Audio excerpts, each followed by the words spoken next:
sibuk dan hari ini sebetulnya hari akhir di masa liburan saya, besok sudah kembali kerja. Saya mau sharing sedikit tentang filsafat Hegel. Apa yang saya sharing ini tidak menjamin kebenaran in itself, karena ada begitu banyak sekali informasi yang tersebar di media sosial, dan tugas tiap pendengar dan pembaca itu adalah selalu mengoreksi kembali apa yang dikatakan orang lain benar atau tidak.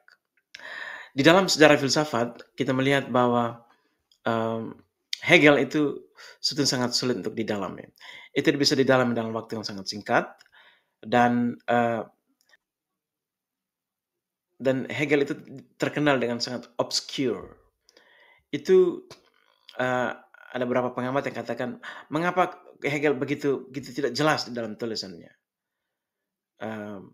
Ada yang mengatakan Hegel berusaha untuk menunjukkan begitu santernya idenya, yang mengatakan bahwa tidak cukup untuk didalami dengan begitu cepat.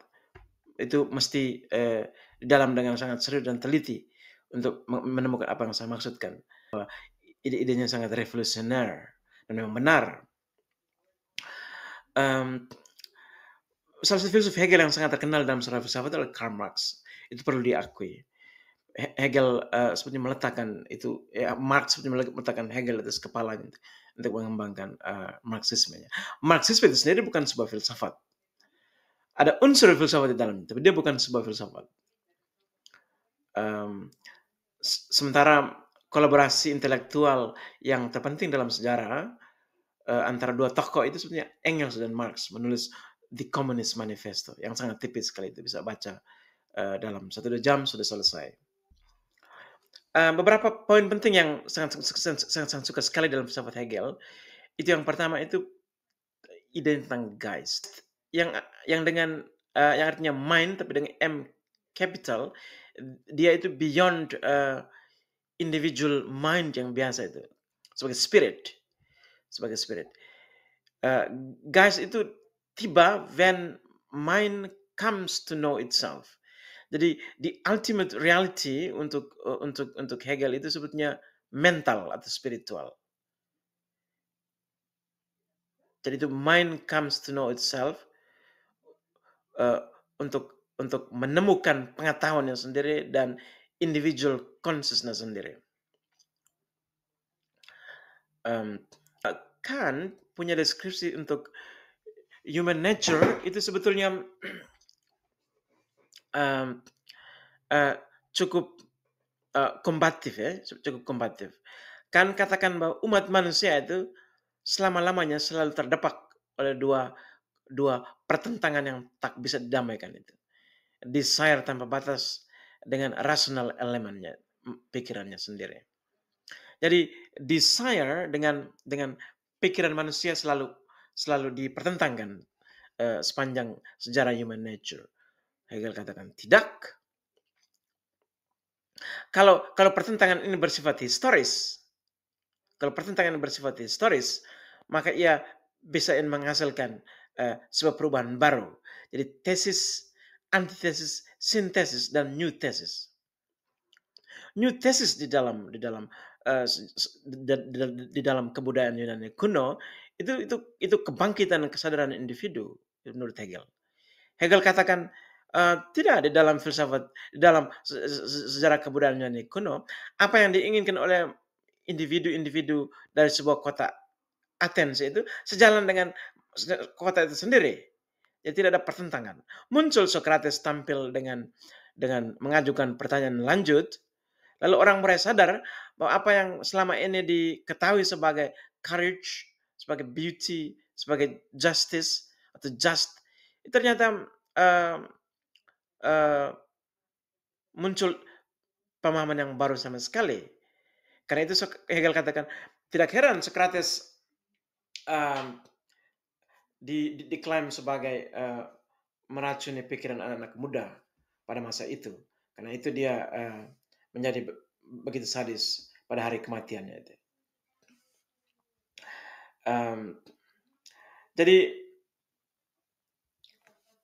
masyarakat Yunani dengan dengan harmonitas antara apa yang diinginkan oleh individu kota dengan kota Athens sendiri, kemudian Socrates datang dengan tradisi mempertanyakan itu tesis, lalu antitesis, kemudian menghasilkan sintesis itu yang sebagai new tesis itu harmonitas harmonitas kebudayaan Yunani dengan new tesis yang ditemukan itu kesadaran individu yang tak bisa diblokir itu. Kalau dalam sejarah keagamaan Eropa itu epitome dari individual consciousness itu pergerakan Protestantisme itu. Itu menurut Hegel. Jadi Geist itu diterjemahkan menjadi dua, mind dan spirit. Jadi ultimate reality untuk Hegel itu mental atau spiritual. Itu ketika mind comes to know itself.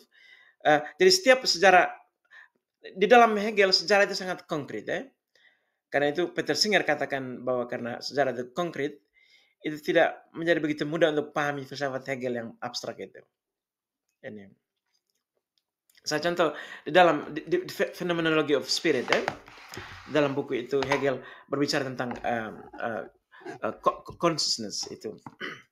Jadi Hegel katakan, jadi Hegel menerjemahkan essence itu sebagai the in itself.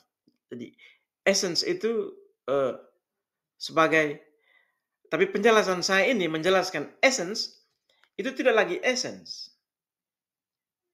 Saya menjelaskan tentang essence, Jadi itu kalau engkau baca the Phenomenology of Spirit, kira-kira Hegel maksudkan apa di situ? Jadi essence the in itself. Apakah itu sebagai suatu entitas yang berdiri sendiri tanpa bergantung pada yang lain, tapi akses untuk mengatakan es ini lewat sebuah penjelasan.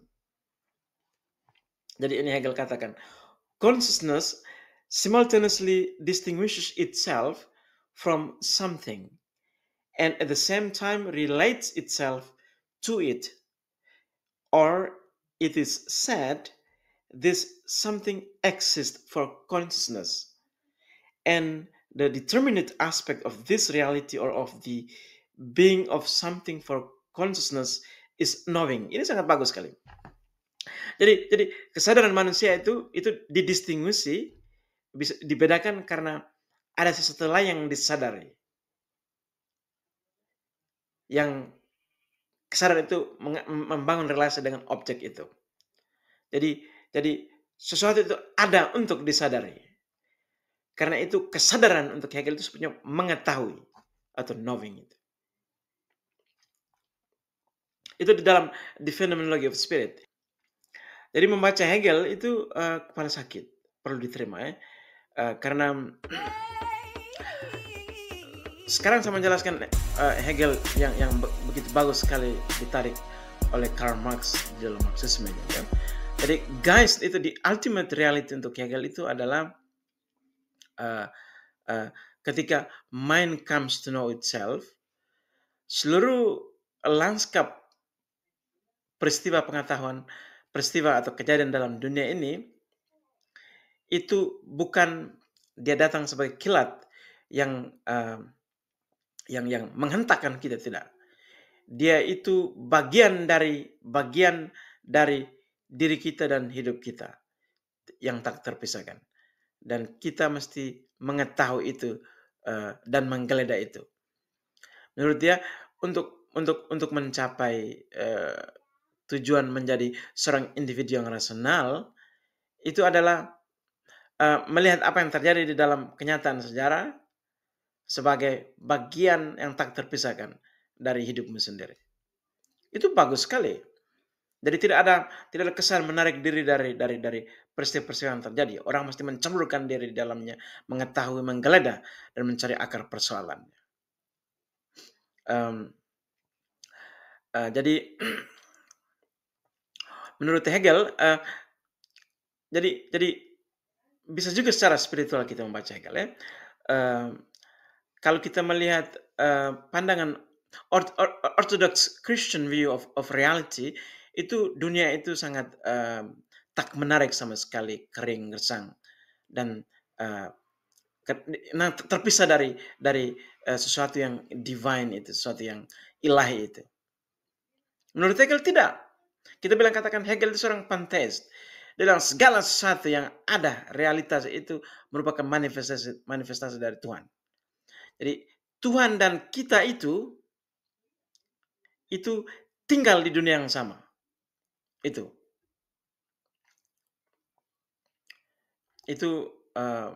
cukup ekstrim. Jadi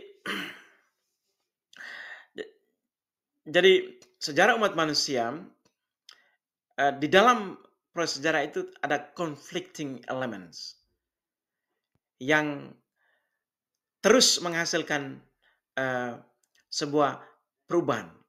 Jadi tesis ada antitesis, sintesis, dan nutesis. Itu dialektiknya Hegel yang sangat mendasar sekali. Periode sejarah yang kita alami, dia itu bagian dari hasil pikiran kita. Kita yang mengontrolnya itu. Kita menjadi tuan dari sejarah itu dengan kita yang mengontrolnya itu. Karena itu kita tidak boleh membuat pemisahan antara diri kita dengan sejarah sebagai dua hal yang berbeda. Dia memberi contoh terminologinya unhappy soul itu disebut the alienated form of religion. Jadi kita berdoa kepada Tuhan, memproyeksikan seluruh karakteristik positif semuanya pada Tuhan, sementara kita merendahkan diri begitu sedalam-dalamnya. Itu kita mengalienasikan diri menurut Hegel. Itu jiwa yang tak bergembira, the unhappy soul. Tuhan dan kita itu berada di realitas yang sama. Kita tinggal di realitas yang sama. Apa yang kita proyeksikan yang baik pada Tuhan, mesti kita proyeksikan pada diri kita juga sama baiknya. Itu menurut Hegel. Di unhappy soul itu ketika kita berdoa pada Tuhan sebagai dia yang baik sekali, sementara kita merendahkan diri sebagai orang yang tidak baik sama sekali. Itu filsafat Hegel. Kemudian apa saja yang ditarik oleh Marx dari Hegel itu sendiri. Jadi Hegel itu fokus what comes to mind, apa yang the ultimate reality itu mental kita sejarah umat manusia itu adalah sejarah pikiran yang kita sendiri. Jadi Marx dan Hegel itu bisa diringkas dalam dua formulasi bahasa Inggris yang sederhana ini.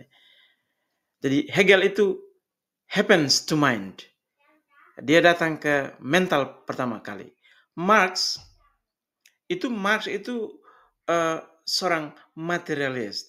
Itu dia punya material conceptions of history. Jadi itu titik tolak pertama itu adalah basis ekonomi. Economic productions. Struktur produksi ekonomi sebagai basis yang menentukan mental. Terbalik gitu ya. Jadi Hegel, sejarah itu muncul dalam pikiran kita yang mengontrol seluruhnya, sejarah, karena itu di ultimate reality untuk Hegel itu mental atau spiritual. Marx katakan di ultimate reality itu material. Jadi economic base yang menentukan mental. Jadi kita punya agama, kita punya politik, kita punya ideologi, itu ditarik lurus dari struktur produksi ekonomi yang ada dalam masyarakat. Jadi itu orang bilang Marx meletakkan Hegel di atas kepalanya. Itu artinya.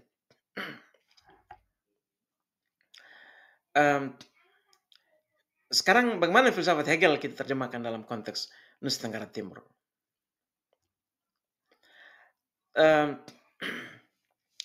Salah satu penelitian yang menarik sekali ditulis oleh Ibu Lili Wetangtera, itu dia meneliti tentang kasus para tenaga kerja dari Nusa Tenggara Timur pergi bekerja di Malaysia atau Singapura, kemudian mereka mengalami situasi buruk, diperlakukan tidak adil di sana. Lalu menurut dia, kepergian mereka di sana itu sebetulnya dari banyak motif, salah satu didorong oleh bayangan religius. Dalam tulisan itu mengatakan, ada yang mengatakan bahwa malam dia mimpi bahwa Tuhan menyuruh dia untuk pergi ke Malaysia. Jadi ada elemen religius mendorong orang untuk pergi merantau, yang dalam pandangan saya tentu tidak, bahwa orang pergi merantau untuk, sama seperti saya juga seorang perantau, untuk membantu keluarga yang susah di kampung. Tetapi unsur religius terlibat di dalam refleksi keberangkatan ini. Tapi itu penemuan yang bagus, karena dari situ kita melihat ada kontradiksi di dalam penghayatan iman untuk religius kita. Bahwa seperti Hegel katakan, Tuhan, aspek religius yang kita baca dari filsafat Hegel, Tuhan dan kita itu kita menyeringkan realitas kehidupan yang sama. Dia ada dalam sejarah umat manusia, bekerja di dalamnya. Dan dari situ perubahan sosial itu bisa ditarik dengan mengatakan misalnya, penolakan korupsi itu sebuah komitmen religius. Penolakan terhadap korupsi dan pendidikan itu sebuah komitmen religius. Karena Tuhan tak ada dalam masyarakat, dalam sejarah yang konkret ini, menolak dia terhadap peristiwa itu, menolaklah saya pada peristiwa itu. Jadi itu filsafat Hegel penting dikembangkan di dalam proyek perubahan sosial di wilayah kita, baik itu Pulau Flores maupun di tempat lain. Dan Flores sudah memiliki magister filsafat. Flores punya School of Thought Le Deleron. Itu momen yang bagus sekali untuk mendorong sebuah konkretisasi filsafat Barat dan menerjemahkan itu di dalam konteks lokal Flores atau beyond Flores. Saya kira sikap korektif yang perlu kita juga lihat dan teliti di dalam aspek historis dalam pengembangan ide-ide idealismenya Hegelian dan juga material composition of history di dalam Marxisme. Itu kita lihat Eropa sudah perang dunia pertama dan kedua, itu ekonomi di Eropa itu cukup ambruk atau hancur, dan menurut aliran Marxisme katakan, oh ini sudah saatnya the collapse of capitalism. Ini sudah saatnya kapitalisme collapse dan komunisme bisa tumbuh sebagai model manajemen administrasi kehidupan kebersamaan. Tapi toh tidak ada negara-negara Eropa yang menjadi negara komunis. Semua pada akhirnya terjun menjadi fasis. Dan komunisme di Rusia, Stalin di bawah kepemimpinannya begitu banyak orangnya sendiri terbunuh. Pesannya bahwa begitu megahnya teori yang dibangun, itu justru membutuhkan kalian khusus untuk menerjemahkan ini dalam kehidupan konkret masyarakat.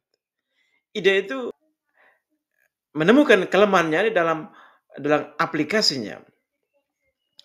Apakah proses aplikasinya itu berhasil atau tidak, itu ditakar di dalam konkretisasi teori itu sendiri.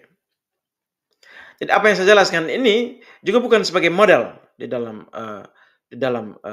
mempelajari filsafat. Saya lebih melihat proses dialektisnya Hegel itu sebagai inspirasi untuk terus mengevaluasi atau melabrak kemapanan itu untuk menemukan sintesis. Dari situ lahir lagi new tesis, lalu proses itu terus berlanjut. Tidak ada klaim absolut dari proses sejarah yang dijalankan.